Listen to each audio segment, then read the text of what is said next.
Happy Friday, everybody. Welcome to pre-market update. Bitcoin bounced from the buy zone. You can see Bitcoin was here around 101K all day yesterday, and then nice bounce from here buy zone to the sell zone, around 6% bounce. Same thing with Ethereum was in the buy zone. I will show you. You can see here all the way here around 31.89. Ethereum had a nice pump from here to where it is right now, around 7.5% bounce. So great bounces on crypto. Right now it's in the sell zone. You should be looking to take profits everywhere. S&P 500, it came to the neutral zone. You can see white line is the neutral zone and then bounced. Nasdaq also came to the neutral zone and bounced, and Dow Jones was in the sell zone most of the time. Massive news yesterday from a few earnings came up. Because of that, Dow Jones companies were higher, now coming closer to in neutral zone as well. And then Russell also you can see touching the buy zone and then bouncing. So let's look at other indices. Even US oil, you can see, was in the buy zone and now it's bouncing and came to the neutral zone.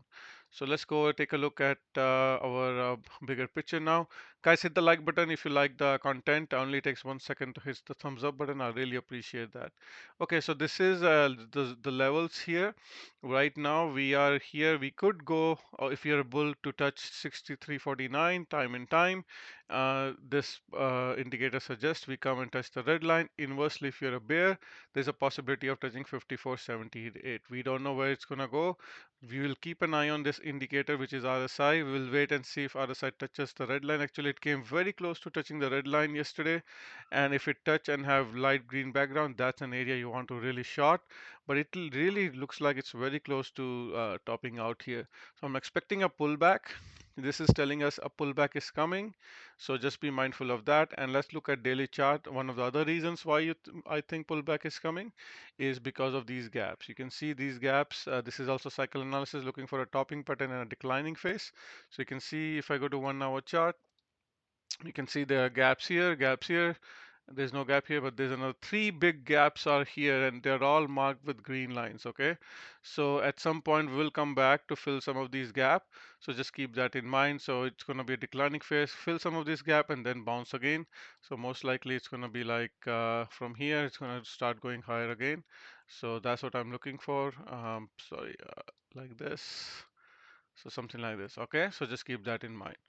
Let's look at MES chart, live futures, giving me a 7 count sell signal. Last time we got a decline here. Here it was flat. Here we got a little bit of decline. So just keep that in mind. Here we got 7 counts and then it went flat and then decline. And here you can see got 7 count sell signal and it came back. So it's a very good indicator, guys. So just be careful here, guys. It's showing us a decline is coming. And in terms of SPY, the gaps are here. You can see, you can take a screenshot of all these gaps.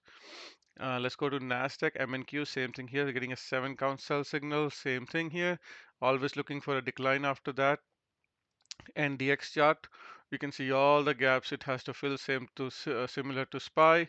So at minimum, I think it could go to, let's see, from here where it closed yesterday, it could go back to like 3% down, fill some of these two gaps, and then bounce again. So keep that in mind. Dow Jones, you can see very bullish move yesterday, and again you can take a screenshot of these gaps. IWM struggling, not able to close above this red line, so just flagging here. Let's see if it can hold or it's going to come back to fill. You can see this massive gap here. Maybe it will want to fill that gap first, so just be mindful of that. Bitcoin, also same thing, flagging here. Again, buy zone is in the yellow box. If it comes back to this, look to buy. It's by the dip, change in trend, higher high, but a pullback is likely. Just keep that in mind. I just want to make sure you guys know there is a gap around 77K, so just keep that in mind. It's not the matter of if, it's just a matter of when it will be filled. So I just want to make sure you guys are aware. Ethereum, there was a gap down. They're trying to fill that gap around 34.90. Maybe they'll try to fill that first. Then we'll see if they're going to go higher or go lower. So higher gaps are in yellow, lower gaps are in green. Okay, so let's go to commodities. US oil bouncing after touching 200 EMA. This blue line, light blue line, you can see nice breakout here. It was flagging here, broke out, decline here, now on some support. If I go to 1 hour chart on futures, there's a big gap down here on this day, so probably looking for that pump.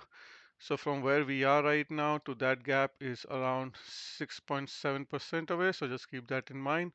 This is a perfect area to bounce because there's some support here before as well. You can see here.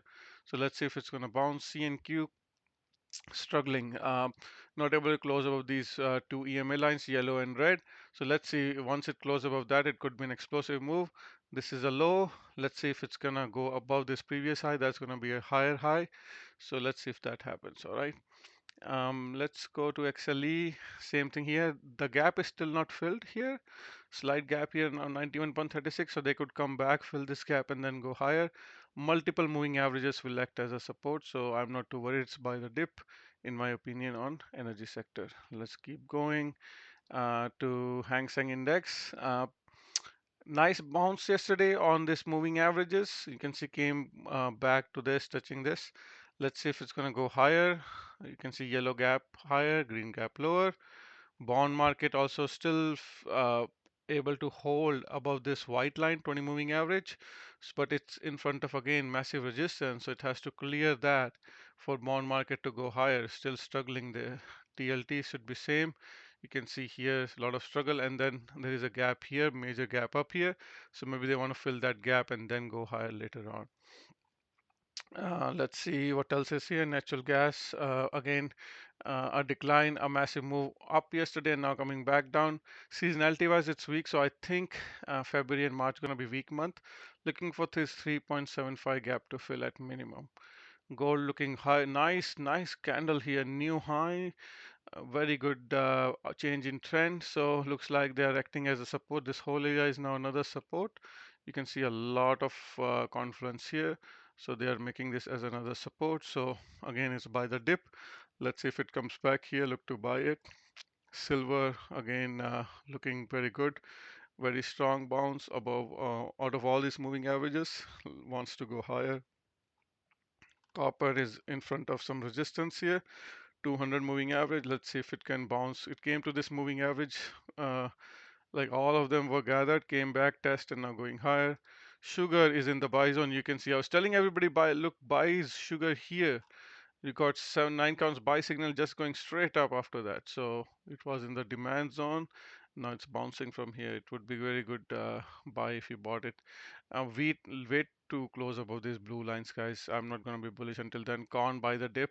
Mice bull trend. Any of this moving average will act as a support if it goes down. Dollar is weaker, but getting a 8 count SPY signal and in front of massive support. So this could be it.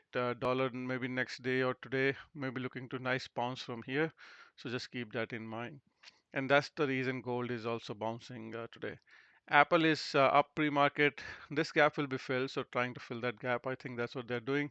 This gap is around when we fill around 229. So, and then next decision will be made. There's also a small gap below. So let's see if it's gonna bounce here, fill these gaps, and then keep going higher, or it's gonna come back to fill this gap and then keep going higher. All these yellow gaps will be filled at some point. Apart from that, Meta is at new all-time high, Netflix new all-time high, Amazon all-time high, Google near all-time high, Microsoft nice bouncing, CrowdStrike. All these are like NVDA near all-time high. They're not. I don't buy stocks at all-time high, so Tesla consolidating again. This nice support here around 300s, 320s. So I'll be looking to buy it there, not here. So let's see if it can come back down. And TXN had a uh, earnings day yesterday. This is Texas Instrument. Bad earnings. They're saying it's green, but I guess the forecast is not good, so they're opening back on the lows. There was a gap here, so probably they want to fill that gap around 188. So that's what it's doing. Shopify again, just hanging around above all moving averages, not above all, but this yellow line. So this big earnings gap is here as well. And that's it for today, guys. I don't see anything too much interesting. Let's quickly look at VIX. Here's VIX. VIX is also getting a 7 counts buy signal. Last time we got a bounce, 7-8. We got a massive bounce, so 7 maybe next day or two. Now we'll have like some healthy bounce coming on VIX, uh, which is a heads up for stock markets. You have to be careful. Okay, guys, if you have any particular stocks you want me to review, please put a comment in the description of this video. I'll talk to you later. Again, if you're here, please hit the thumbs up button before you go out. Thank you. Bye.